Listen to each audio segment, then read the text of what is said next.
Ken Berry here, back with 3 more things. This time I want to talk about hard times in market research and doing more with less. There have been challenges in market research over the last year and a half. First off, sales have been slow. Conversations with peers across the industry suggest that 2023 was exceptionally tough, and that 2024 didn't start off much better. 2. With slowed sales comes tough decisions. Many companies have found it necessary to reduce staff. It's a hard truth that affected many talented individuals in our field and also created challenging limitations for some teams. For number 3, we have some good news, but it's good news that could create its own challenge. Things are picking up. From the conversations I've had, people are anticipating a solid and perhaps above average Q4.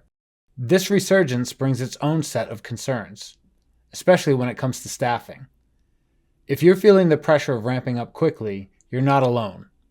You might find yourself needing to do more with less. Jibunu can help.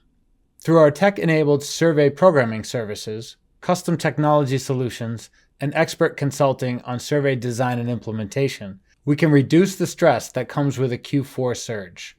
Be sure to reach out. We're here for you.